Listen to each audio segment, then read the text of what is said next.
such an asshole.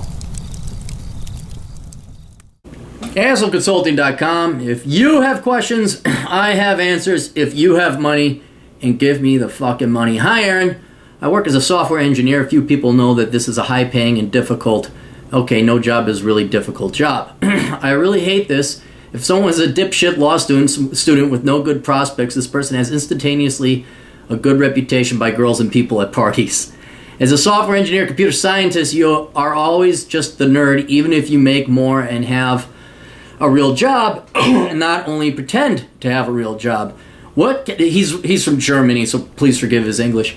What can software engineers or other persons with nerdy jobs do about this? How can we sell us? How much would a video request cost? Best regards, Stefan. Okay, here's the deal.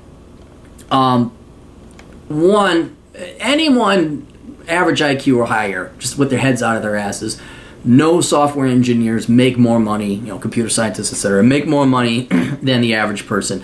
I also think the law and MBA and business bubble is starting to burst. But I don't know at the age of 24, certainly not in college, whether people are realizing that. The vast majority of people in their late teens and 20s, which presumably the girls of the age that you're interested in, they are sold lies that they can do anything want, 100 money follow, blah, blah, blah. They're unaware of the economics. And so, yeah, they're still under that naivete, like, oh, you're in business school? Da, da, da. So, the people you're trying to sell to, you want to sell software engineers and make it sexy to 20-year-old girls? That's not good. That's like me trying to sell math, or the Republican Party platform, or fiscal conservativeness, or hard work. It's not going to be sold. You're trying to sell something to the group of people who are right now at the peak of having the world line up to suck their dick, or lick their vaginas in this case, where the world just never tells them no. They never tell them no. You can do whatever you want.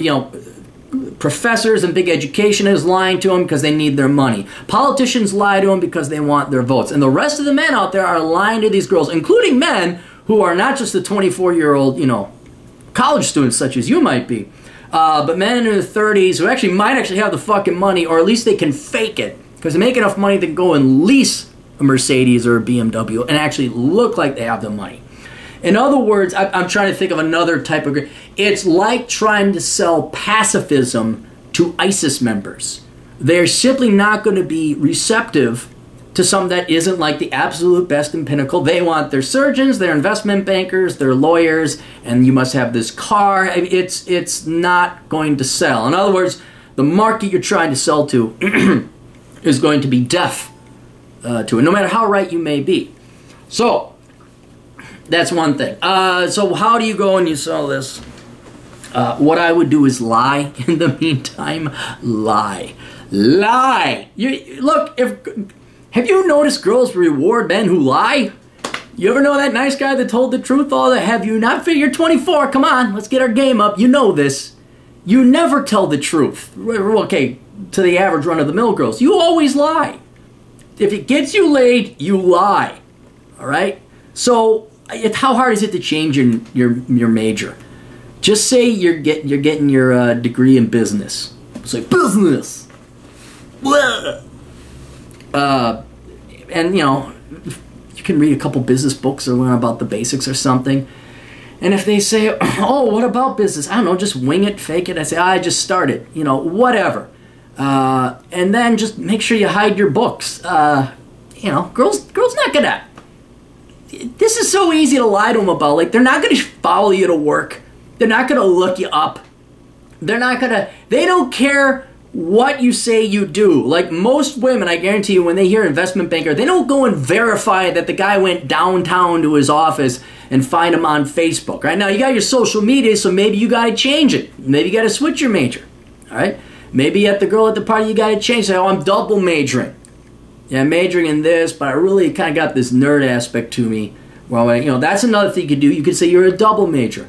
But, yeah, the simplest solution is, if whether it's your major or your career profession, you're not a software engineer. You're not a computer scientist. You're not a data analyst or data scientist. Come up with anything else where it's just it gives you an excuse to say, yeah, I got to go to this office building. There's a plethora of jobs that you could say, oh no, I'm this instead, and you go to that building and they don't know. They don't come in there and look over your shoulder and see if you're programming or not. So that'd be the simple solution. The other thing, and let us be honest and very assholey here today, dude, nerds and software engineer majors and computer scientists, disproportionately, not all of them, disproportionately, you guys are weak and nerdy. You don't hit the gym, right? And that may be the actual causation for, I don't think it could be part salesmanship. It could be that, girls of your age, they just don't know or don't care.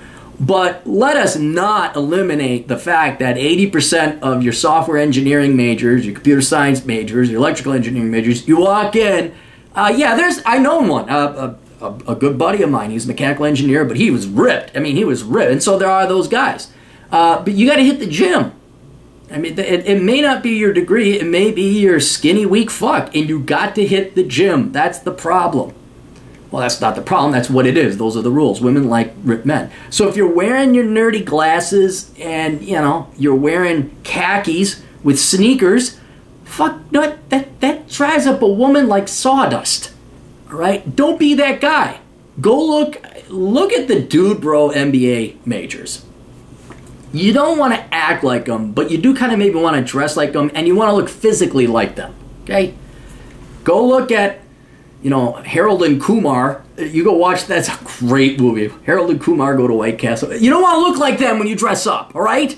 You don't. So let's not dismiss that possibility. Yeah, I can understand, how you can make software engineering sexy. You're not. It just isn't. But I think a lot of it has to do with how you guys look. And if you guys looked a lot better and you lifted weights and you happen to be IT geniuses as well, and you made your $250,000 a year, and you made the money, and you blew all the law students out of the water, that might change over time. But I want you to be successful with women. So I know reselling software engineering, you just lie about your job. There's the solution there. That still may not get you girls if you're skinny, weak, pathetic, or a fat fuck. So that's the other thing. Make sure that major flaw that most software engineering majors have is not your case. Okay, that's not in your instance. You are a in-fit, not overweight, not skinny fat, really cool software engineering major, but you don't tell them that. And that's it. So no, I understand you. And don't worry, when you get older, yeah, you make the money. It's and even then. You'll make the money, but these dude bros, remember, I worked in banking for most of my life.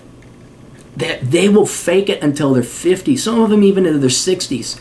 They will borrow money, and they will always make it look like you are always going to have to fight or compete against these posers, these illegitimate posers who don't have the money but will have no problems going into debt so they can look like they have the money. Because again, girls don't look at your balance sheet. They're not going to ask you for your tax returns. They're not going to have PricewaterhouseCoopers and Lybrand audit your income statement or your balance sheet or your tax returns. They just don't. I saw it. We saw these trophy wives with these dipshit losers that didn't have a penny to their name, and these women didn't give a shit. Well, because these guys would borrow money and piss it away on the girl. And then the girls would get so pissed. I remember one time, the gal divorced him. The second he filed for it, she divorced his ass. In part because he was probably lying about how much he made. But they could keep this game going on forever. The real issue, do you want to compete against that? Do you want to get a BMW as well? The answer is no. But yeah, don't. If you're having troubles now in your 20s, don't bother telling girls that. In your 30s, then all of a sudden they say, oh yeah, I'm a senior developer. Maybe a nicer title. I'm a developer. Give them flashy names. Ooh, shiny stuff, okay. Access to my vagina, you have a nice title. Don't say computer programmer, that's really nerdy. Developer, senior something, senior manager, analyst, that's amorphous. But yeah, once you get into your 30s, all of a sudden, a couple gals start to pay attention to the engineers. Like, I remember petroleum engineering when that was hot, and the Bakken field was busting. Oh, all the girls want. Oh, you didn't even have to be an engineer. Well, you were roughneck. You lay pipe. Or like, oh, hey, how are you? You work at the Bakken oil field? Oh, I'll have your babies. And so, yeah, the women aren't that dumb. they kind of wake up in their late 20s. So for now, if you're having trouble with that, hit the gym. But then just tell them what they want to hear. Just lie. Women pay men for lies. I don't know if you know what women pay anybody for lies. I don't know if you noticed Oprah, how much money she made telling women lies for decades. Or you can tell them the truth, you know, and see where that gets you. All right, hope that helped out. You guys got questions, go to assholeconsulting.com. The old captain will help you out. As long as you give me your fucking money. We'll see you guys later. Toodles.